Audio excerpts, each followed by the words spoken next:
But as journalists, we don't care where the material comes from as long as it's true. We can verify its authenticity and we can verify that it's newsworthy. I also, I happen to think that Elon Musk's motives in this particular instance are genuine. I haven't had any. Oh my God. Okay, so there's now two outcomes. Outcome number one, he is being 100% genuine and is just stupid. Or outcome number two, he is lying and he's deceitful. So neither is very good in both cases. Because 100%, there's no altruistic Elon Musk action here. That's very, very easily documented in both the way these things are being released, the timing of the release, and what the information of each release is supposed to say in a narrative.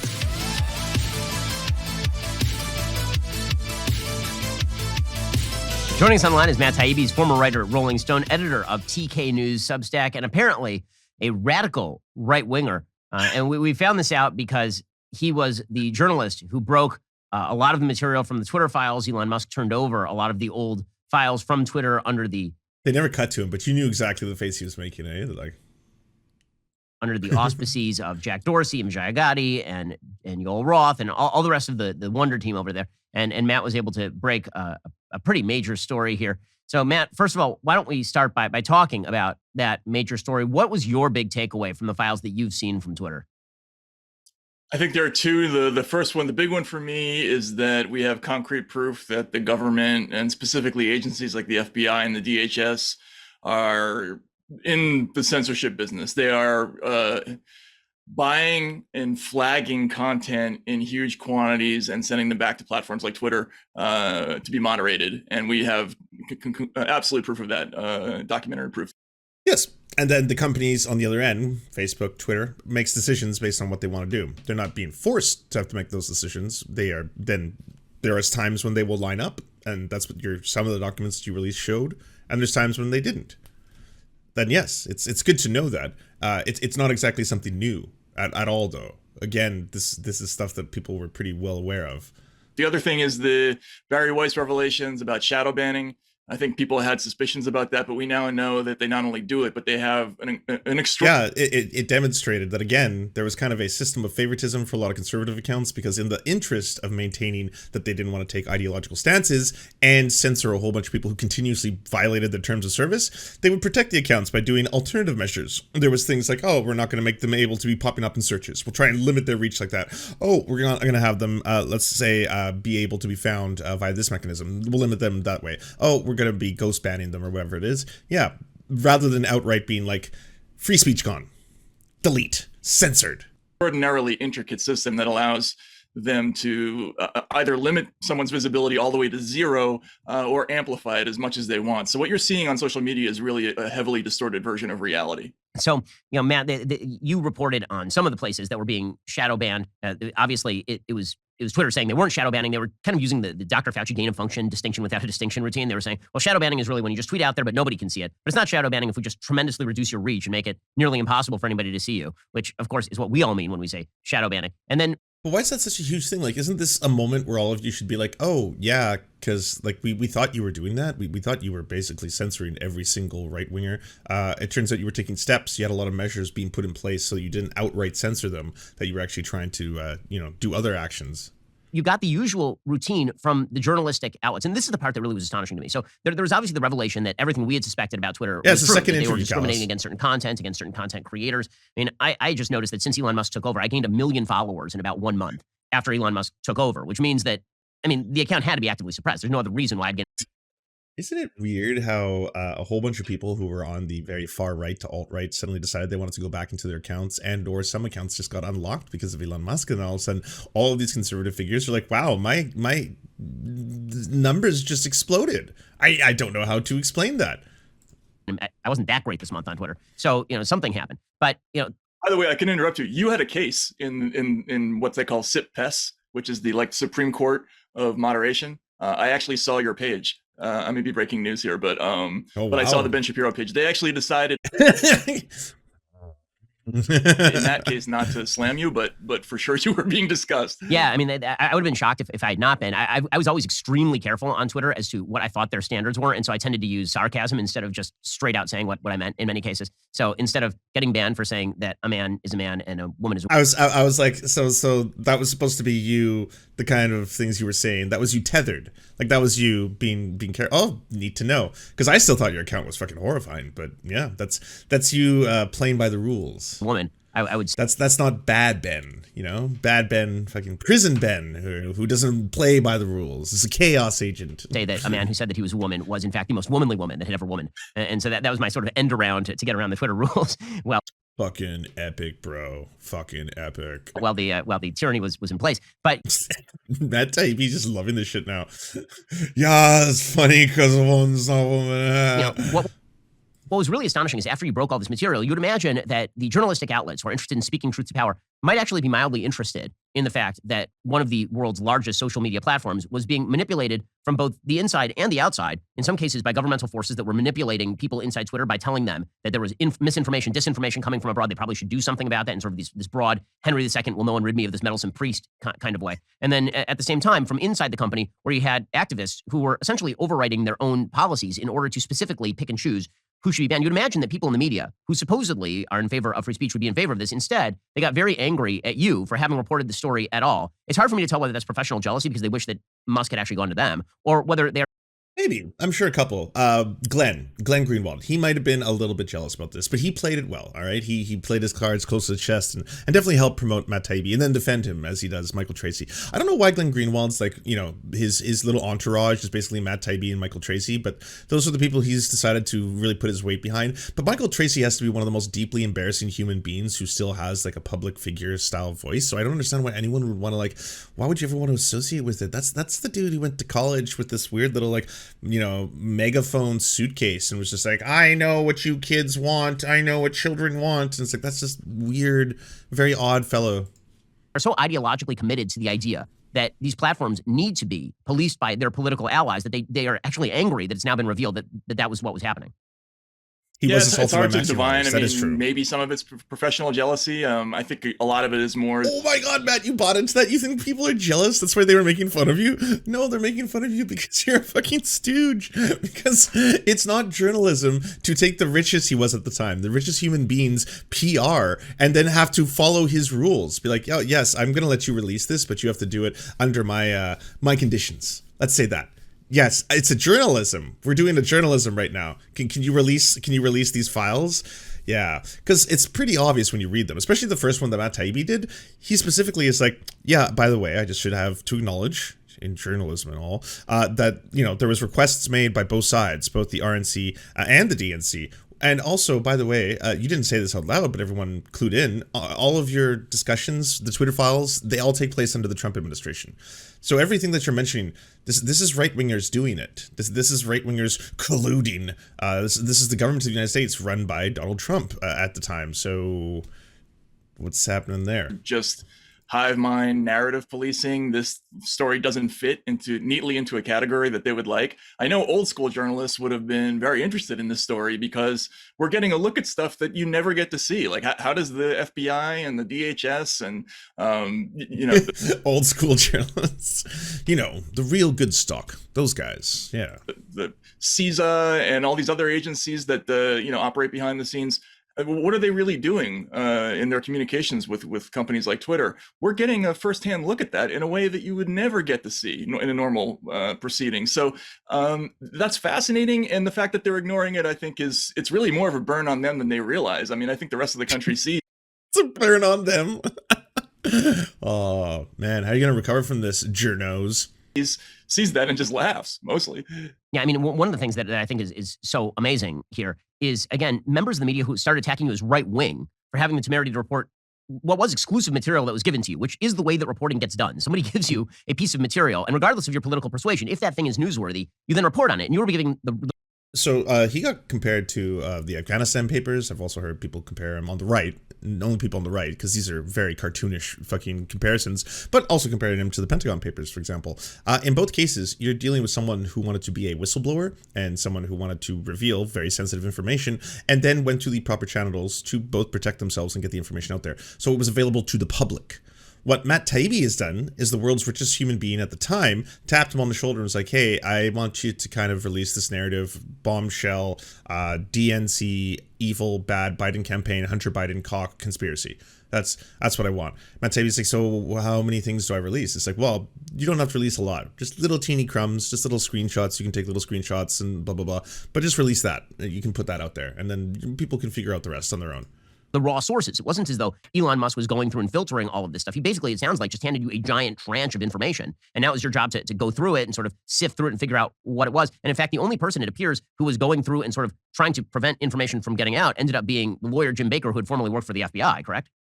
Right. Yeah. Yeah. There was another figure in there who also got kind of moved out, but yeah, Baker. The first batch of files that we got, I could tell what I was looking at were probably documents preserved pursuant to a couple of different litigations. But it looked like a comprehensive set of everything that was related to the Hunter Biden issue, so I didn't really think twice about it.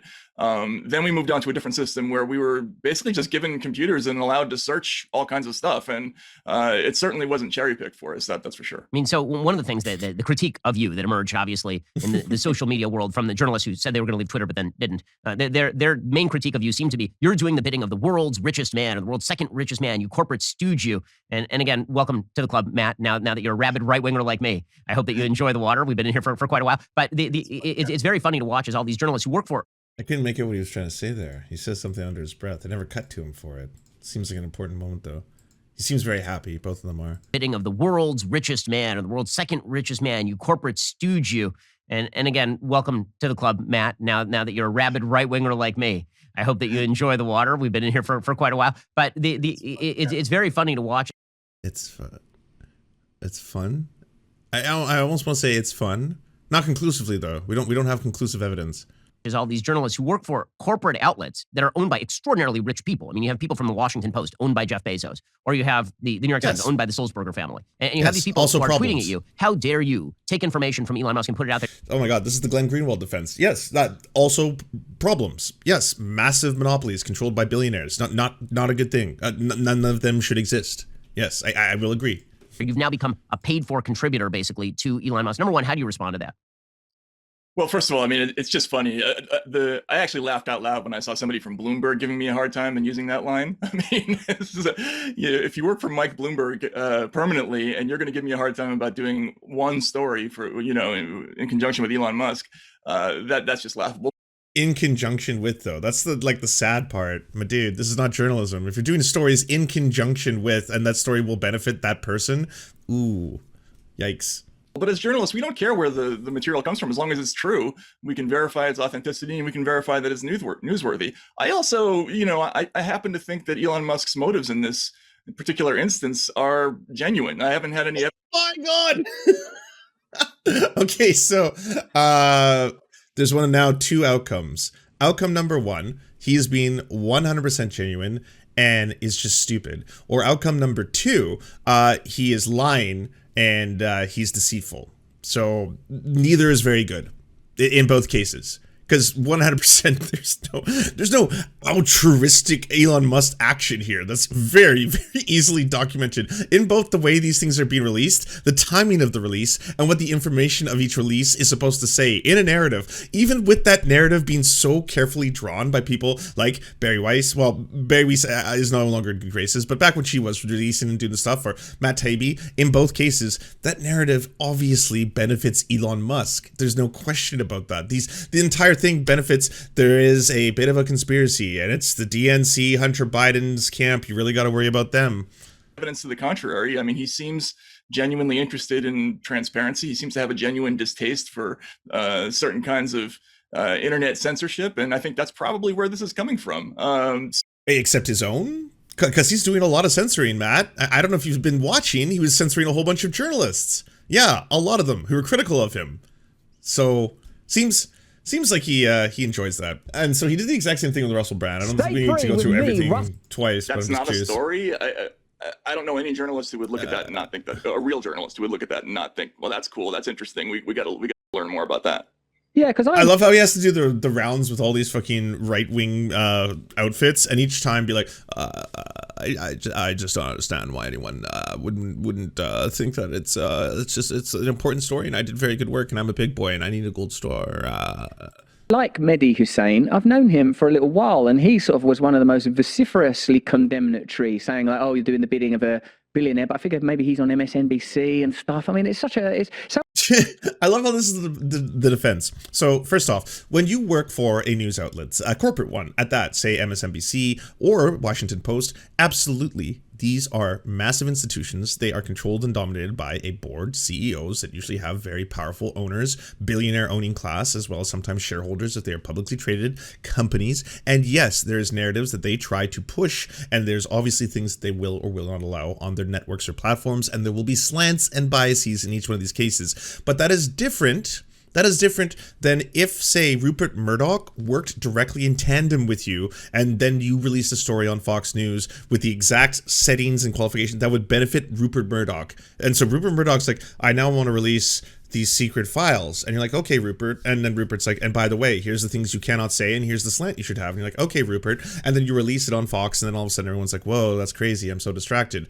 That's what's happening. Because you said out loud that you worked in tandem with Elon Musk on this one. Unfortunate that the very type of journalistic integrity that seems more vital now than ever seems to be in total decline. That people are, it seems, absolutely willing to uncritically absorb information and, as you say, reproduce almost a template of criticism in the case of this story, at least.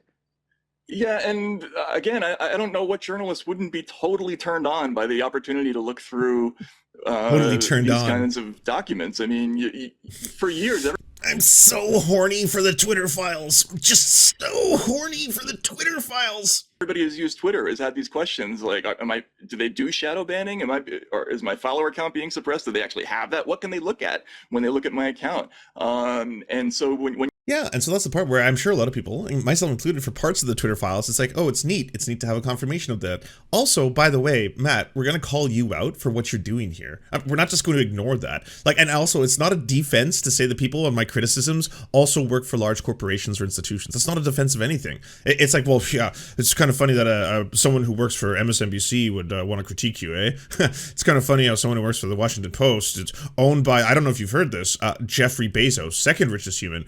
Pretty strange that they're, but it would be different if Jeffrey Bezos tapped you on the shoulder and was like, I have these secret files I want you to release, but you have to follow my rules. And then you do that on my platform. You can release it on Amazon. Cool. Now everyone sees it. Now everyone's distracted. Now I'm going to be able to get away with some stuff. You see something like a screenshot of an account that has a big thing on it that says Trends Blacklist. It's incredible. I mean, what journalist wouldn't be interested in that? I find that just absolutely amazing. And this idea that, oh, because, you know, a source is whatever, we can't be interested in the documents. That's never the case. You know, look at, for instance, WikiLeaks. Like, so this is the second video he's done, the second tour, where the main central problem is that, like, people aren't taking me seriously. We demand to be taken seriously. He's on the Take Me Seriously tour. Do you think we're at a point, Matt, where all news is propaganda, or at least the majority of mainstream news is propaganda? I think we're pretty close to that. I mean, I know for a fact that there are certain stories out there that would not have a home in traditional corporate media. And that is new, right? Once upon a time, a news organization was most interested in whether or not they had a big story. They didn't think about other considerations. Very rarely you would see something like the New York Times reaching out to the CIA or having interesting. I love how this, like, he's taking this, he keeps talking about it like it's so serious. It's like, if you don't take this seriously, you don't actually respect whistleblowers and truth tellers and stuff like that. It's like, dude, these are like a bunch of emails internally that kind of show that like the people who are working at the company were taking great strides to not only protect the company itself, but also like do things that follow some of the rules and some things that don't. But yeah, there's times when they were like, we will accept that request, RNC. We will accept that request, Trump administration. We will accept that request, DNC. We will accept that request, FBI. And then other times when they're like, but no, not this time. So they were still not forced to do that. Sometimes those would align, but you didn't change the world. Got to be honest. Do you enjoy the Serfs but prefer not to have to use your eyeballs? Many are saying this. Well, we've got the solution for you. It's the Serf Times in podcast form, available on most major podcasting networks now. If you enjoy it, please consider leaving a good review and feedback because it really helps the show out, apparently, and it's free, just like the podcast. To our gods, Xander Corvus and Peyton L. Juste, we shall spend many a generations building mighty cathedrals in your honor. To our monarch, Tom Spiker, we are but your oafish jesters, here to offer you a laugh at any opportunity. To our brave knights of the Round Table, Rachel K., Izzy Solidarity, Victoria Bell, Sebastian Demel, Mark Harmon, Benji Arnie, Scary Earth Human, Tony, DM Rivera, Resident Scarecrow, Sir Nickus, Cheryl Alvarez, Ruby Kelly, Brandon, Words Greenwood, Everything Important, Hegbert Celine, Matthew Scarborough, Stellar Vision, Ariane McCarthy, Doug Cady, Daniel Sutton, Jenna Tal, Dark Puppy, Quiet One 85, Anna Loves Riley, Omni, Riley and Anna, Poodlehawk, Multimondi, Trevbot EXE, Brian Ephraim, Anthropophojak, Catherine, Ramon Acosta, Incosin, Ralph Parler, Violent Orchard, Political Puppy, La Media Panza, Todd Buckingham, and Todd La Jeunesse. We salute our valiant heroes off to fight injustice everywhere.